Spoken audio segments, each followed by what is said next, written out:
बहिर्जी नायकांना प्राण्यांची भाषा कशी अवगत होती। नायकांनी आपला खंजीर त्या अजगराच्या डोक्यातून काढून घेतला। मग एका झुडपाच्या पानांना खंजीर पुसून घेत कमरेत खोचला। चल आता फक्त शिसव शोधायचा आहे। ते दोघेजण पुढे मार्गस्थ झाले। खरे तर मंबाजीने नायकांचे आभार मानायला हवे होते, पण असे कोणी प्राण वाचवल्यावर आभार मानण्याची प्रथा बहिर्जी पथकात मुळीच नव्हती। जगण्याचा मोह आणि मृत्यूच्या भयापासून दूर निघून आलेले बाज पुन्हा जगण्याचा मोह आपल्या मनाला स्पर्शू नये म्हणून आपले प्राण वाचल्यावर आभार प्रकट करत नसत। ते आपल्या प्राणाला फारसे महत्त्वाचे समजत नसत। अर्थात पथकातले बाज आपल्या इतर साथीदारांच्या प्राणांची पर्वा करत असत, पण स्वतःच्या प्राणांची पर्वा अजिबात करत नसत। नायक आणि मंबाजी शिसवाच्या शोधात फिरत होते। मंबाजी सारखा कंदील वर उंचावून झाडाच्या पानांना बघून शिसवाच्या झाडाला ओळखण्याचा प्रयत्न करत होता। ते त्यांच्या तळापासून बरेच लांब आले होते। आणखी जास्त पुढे गेल्यावर परतीचे अंतरही वाढणार होते, म्हणून नायकांनी जवळपास थोडा शोध घेऊन परतण्याचा निर्णय घेतला। गुळवेल आणि पिंपळाच्या सालीमुळे देखील काशीला थोडा आराम मिळणार होता।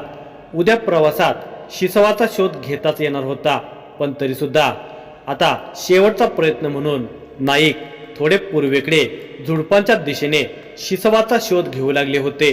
तेव्हा अचानक आंब्याच्या झाडावरून माकडांचा आवाज दुमदुमला। मंबाजीच्या हातातील कंदील आणि जंगलात शिरलेल्या माणसांना बघून ती माकडे भेदरली होती। त्यांनी घाबरून एकच गोंधळ घालण्यास सुरुवात केली होती। या झाडावरून त्या झाडावर चित्कारत ती माकडे उड्या मारू लागली होती। झाडांच्या फांद्या तोडून फेकू लागली होती। नाईक निघूयात, माकडांचा मोठा कळप दिसतोय। इतक्या माकडाचा जीव घेण्यात काही व्यर्थ नाही। त्यांच्यावर हल्ला नाही केला तर ते आपल्याला ओरबाडतील, त्यापेक्षा इथून निघालेलं बरं। नायकाने हळूच त्याच्याकडे पाहिले, तसे तो गप्प झाला आणि पुटपुटला, म्हणजे जसं तुम्हाला योग्य वाटेल।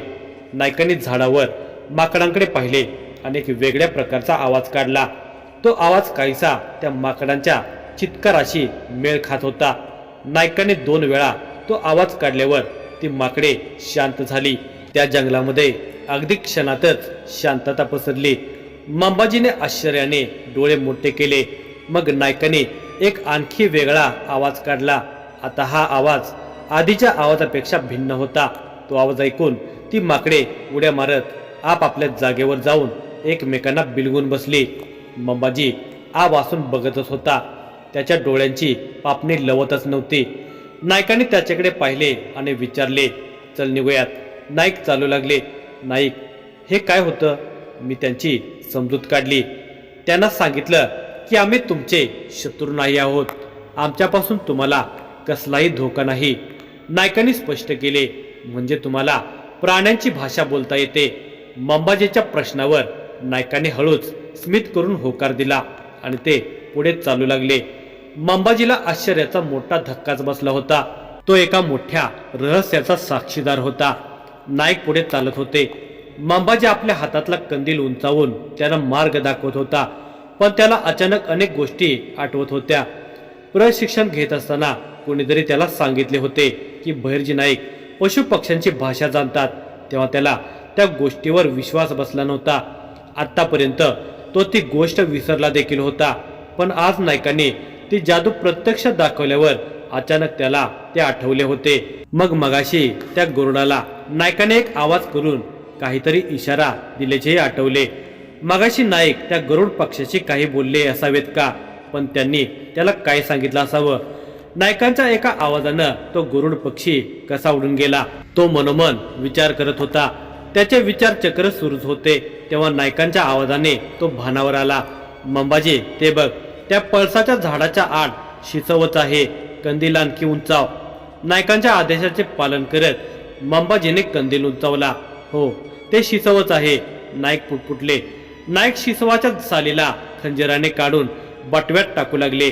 मंबाजीने कंदील पकडून ठेवला होता तेव्हा त्याने सहजच त्या नदीच्या पात्राच्या समांतर पसरलेल्या मोठ्या मैदानाकडे नजर टाकली। त्याला त्या गर्द काळोखात अनेक डोळे चमकताना दिसले। त्याने त्या डोळ्यांची संख्या मोजली, 1 2 3 4 5 6 7 8। काय झालं? काय मोजतोय? नायकाने साल काढत विचारले. डोळे आ? नायकाने गोंधळून कपाळाला आठ्या पाडल्या. नाईक हळू, आवाज करू नका. तिकडं डोळे चमकतायत, बहुतेक लांडगे असावेत. असू देत की मग. किती डोळे आहेत? 8. म्हणजे 4 लांडगे असतील. नको घाबरूस, लांडग्यांना मारण्याचा चांगला अनुभव आहे मला. ह्यापेक्षा जास्त मारलीत मी. नायकांची वाक्य संपणार तितक्यात मंबाजी म्हणाला, लांडगी नाहीत, सिंह आहेत. काय? होय, मला एका प्राण्याची आयाळ दिसली. तो कंदील आधी झाडाआड लपव. नायकांचा आदेश मिळताच त्याने कंदिलाची वात मंद केली आणि झाडाच्या बुंद्याच्या आडोशाला कंदील लपवला. मग नाईक हळूच पुढे सरकले. त्यांच्या पाठोपाठ मंबाजी सुद्धा पावलांचा आवाज न करता नदीकडे सरकला. बरोबर बोललास, तो सिंहांचा कळप आहे.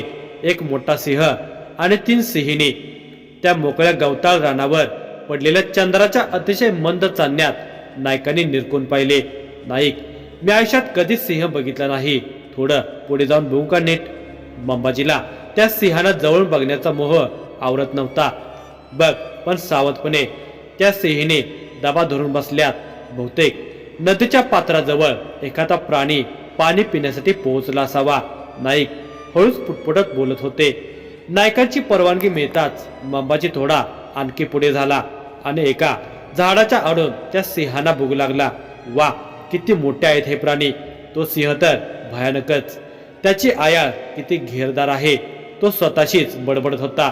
तितक्यात कोळ्याच्या जाळ्यात त्याचा चेहरा अडकला. चेहऱ्याला कोळ्याचे जाळे लागल्याने ते पुसण्याच्या नादात त्याचा तोल गेला आणि तो खाली कोसळला. पातळच्या आवाजासकट कोरड्या फांद्यांच्या तुटण्याचा मोठा आवाज झाला. पाणी पिण्यासाठी आलेला तो प्राणी दचकला. तो पळू लागला. त्याच्या मागे त्या सिंहीने धावू लागल्या. मंबाजी कसा बसा तोल सावरत उभा राहिला आणि विलीत पाय अडकल्याने पुन्हा पडला. पुन्हा आवाज झाला. त्या सिंहिणीचे सावज आता बरेच लांब निघून गेले होते. निराश झालेल्या त्या सिंहिणींनी आता आवाजाच्या दिशेने पाहिले होते.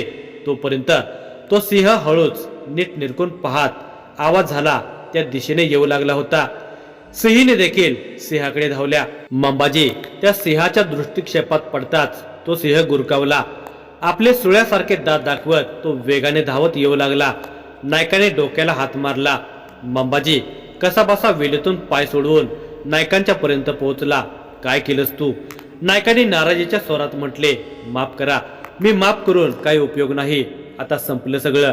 आपण पळायचा प्रयत्न केला तर ते आपला पाठलाग करतील. काहीतरी मार्ग असेल ना? तेवढ्यात मंबाजीला काहीतरी सुचले आणि तो उत्साहाने म्हणाला, नाईक, तुम्हाला प्राण्यांची भाषा बोलता येते की? तुम्ही त्या प्राण्यांची माफी मागा. म्हणजे माझ्या वतीनं. हवं तर मी रात्रभरात एखादी शिकार आणून देतो त्यांच्यासाठी. नायकाने कटाक्ष मंबाजीच्या चेहऱ्यावर टाकला. मंबाजी आशेने त्यांच्याकडे पाहत होता. आपल्या सह्याद्रीत तू कधी सिंह पाहिला आहेस का? नायकाने त्याला विचारले. नाही. मग मला सिंहाची भाषा कशी कळेल? नायकांच्या स्पष्टीकरणाने तो स्तब्ध झाला. मग हळूच मान हलवत म्हणाला, तुम्ही निघा नाईक. मोहीम पूर्ण करा. मी त्यांचं भक्ष्य बनतो. मला मोहिमेसाठी तू सुद्धा हवा आहेस. इतक्या बाजामधून मी तुझी उगाच निवड केली नाही. मोहिमेसाठी तुझी मोठी मदत होणार आहे. असं तो आनंदाने चमकला. माझी मोहिमेत महत्वाची भूमिका ठरणार आहे का? होय. मग त्या धावत येणाऱ्या सिंहाकडे पाहत मंबाजी निराश झाला. पण मला नाही वाटत आता मला ती भूमिका बजावता येईल. ही जनावरं भयानक आहेत. औरंगजेबाची फौज समजत्यांना आणि जा सामोरा. मलाही बघू दे. मी तुझ्यातली जी गोष्ट हिरली आहे ती पोकळ तर नाही ना? जा. नायकांच्या बोलण्याने तो प्रेरित झाला. त्याने मोठ्याने श्वास भरला. डोळे विस्फारले आणि दोन्ही हात कमरेवरच्या धोतरात घालत 2 खंजीर बाहेर काढले आणि तो सिंहाच्या दिशेने धावत सुटला. सिंहिणीने सिंहाला मागे टाकले होते. सिंहापेक्षा सिंहिणीचा वेग अधिक असतो. त्या वेगाने धावत मंबाजीकडे येत होत्या. त्या अगदी जवळ आल्या होत्या तेव्हा मंबाजीने मातेच्या टेंगळावर उजवा पाय ठेवून हवेत उडी घेतली. हर हर महादेव चा जयघोष करत त्याने हातातला खंजीर वेगाने एका सिंहिणीच्या नाक आणि डोळ्यांच्या मधल्या भागात खुपसला. तो खंजीर जोराने दाबून ओढत त्याने मोठ्याने आरोळी ठोकली. त्याचे डोळे रागाने विस्फारले गेले होते. त्या सिंहिणीचे तोंड फाटले होते. तिने विवरल्यासारखी डरकाळी फोडली आणि ती लगेच जमिनीवर कोसळली. त्या सिंहिणीच्या डाव्या बाजूने दुसऱ्या सिंहिणीने मंबाजीवर हल्ला केला होता. मंबाजीने अतिशय स्फूर्तीने तिचा हल्ला चुकवून बाजूला झेप घेतली होती. त्या दुसऱ्या सिंहिणीच्या मदतीला आता तिसरी सिंहिणी देखील आली होती. त्या सिंहिणी आता गुरकावत त्याच्याकडे सरकत होत्या. मग तो विशालकाय सिंह देखील पोहोचला होता. मंबाजी त्यांच्या डोळ्यात डोळे घालून त्यांना रोखून पाहत होता. तो सिंह गुरकावत पुढे झाला तसा एक खंजीर त्याच्या उजव्या डोळ्यात घुसला. तो वेदनेने विव्हळला. त्याच्या डोळ्यातून रक्त वाहू लागले. मंबाजीने नायकांकडे पाहिले. तो खंजीर नायकाने भिरकावला होता.